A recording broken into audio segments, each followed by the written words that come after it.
What's going on, hooligans? It's your boy M Speed, and today we're gonna go ahead and make ourselves a roof rack. And we gonna do it for the canopy. We're gonna use this.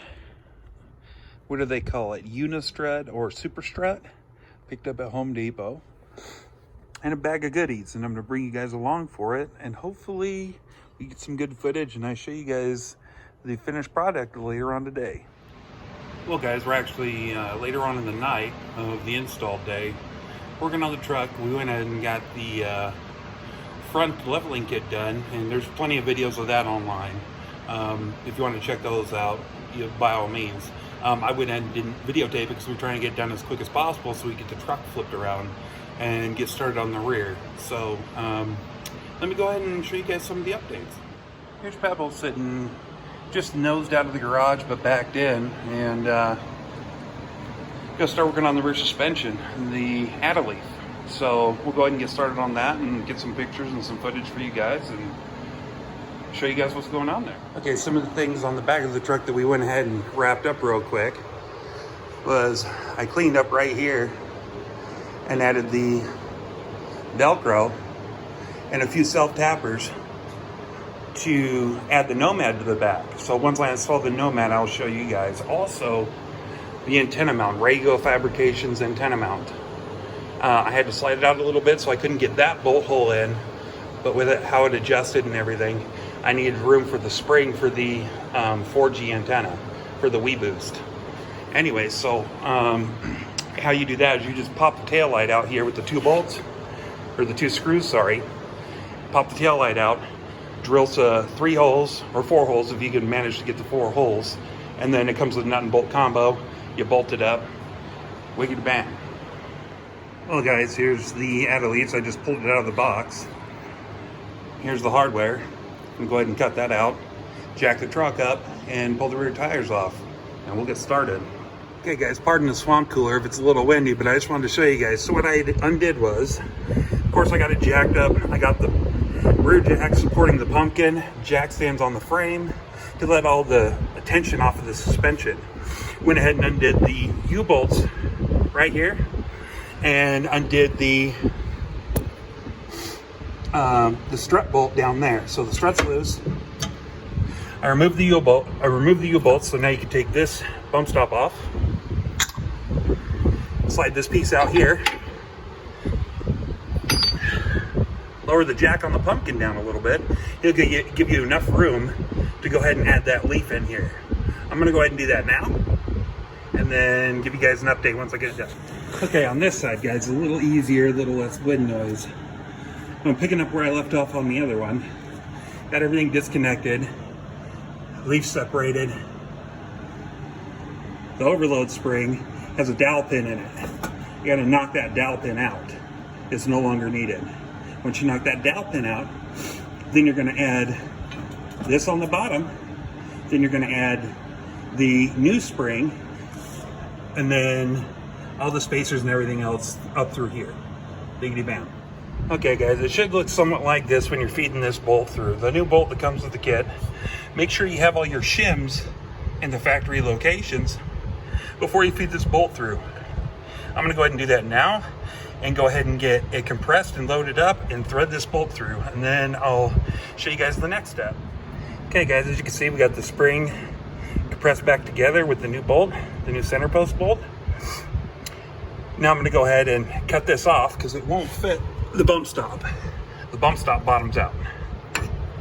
So I'm gonna cut that off with a cutting wheel. Then I'm gonna go ahead and throw the rest of the bracketry and the U-bolts back on, and then throw the strut bolts back through and go ahead and finish her up. Well guys, I just finished up. Got them in on both sides, got tires on, lowered the truck back down. Now I'm gonna take it for a little spin and go ahead and double check everything when I get back. All right guys, I know we're jumping around a little bit, but we finally got the test fit and holes drilled for the crossbar roof rack that we're making. And now I'm just hammer coating the pieces, and we had to shim up and make a couple extra mounting pieces. But once it's assembled, you guys will understand what I'm doing. This is the crown of the roof. Okay, gents, well, this is what it looks like. Got the hammer coat done on both sides. Gonna go ahead and start assembling the rack, and then I will show you guys what it looks like before we go ahead and put it on the topper, and maybe do a quick little install on how we're sealing the topper with the bolts going through. Anyways, stand by for the next.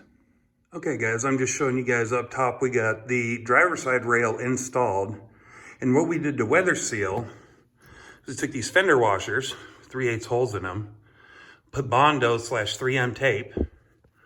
We're gonna mount them to the holes that we drilled, and then we're gonna silicone the bolt that goes through. I'm using a 2.5 inch 3/8.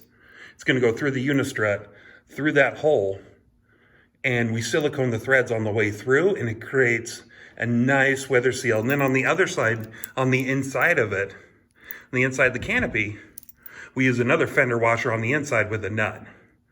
And then we just snug them up nice and snug, and it shouldn't leak at all.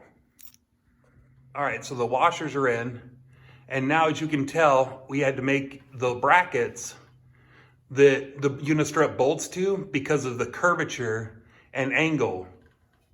So this is all directional, but this setup should be a really heavy duty rack setup.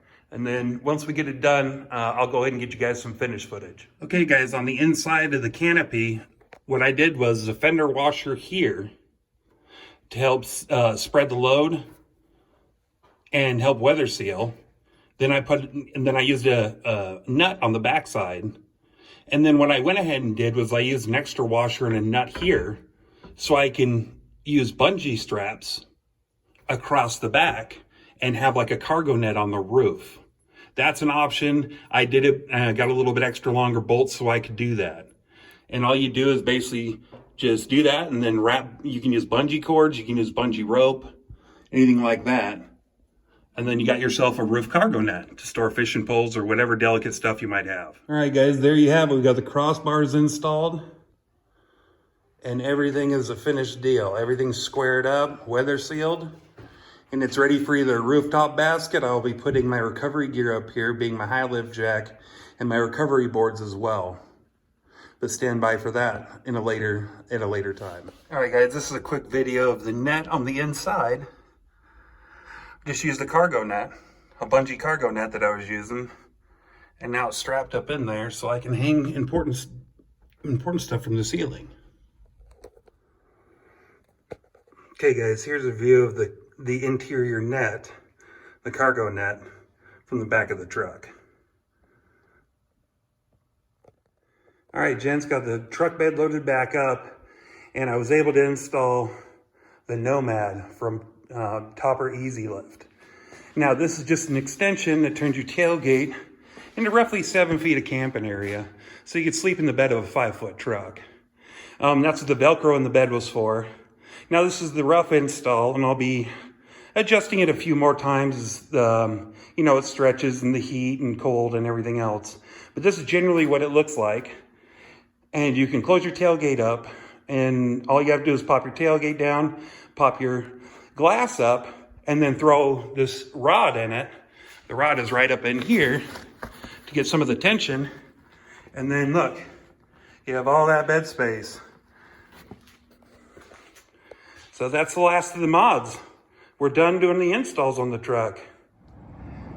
Well, gents, summary of the parts day install / build. So up front here, we did the Zone Off-Road leveling kit, which is 1 1/4 inch, basically strut spacer that goes on top. And we go back here, got peak suspension Antileaf. Did it for a little bit of lift, but mainly did it for the payload, the extra 750 pounds of payload capacity, because I'm carrying so much gear plus the topper. There's the snug top, and then look up there. There's the utility rack with my recovery boards up there for now. And then, as we swing back here to finalize everything up, will be the Nomad. Right here, just folds out, bam, then you just attach to your tailgate, and you got a tent extension for your canopy. But anyways, gents, until next time, Stem speed, keep it motorified.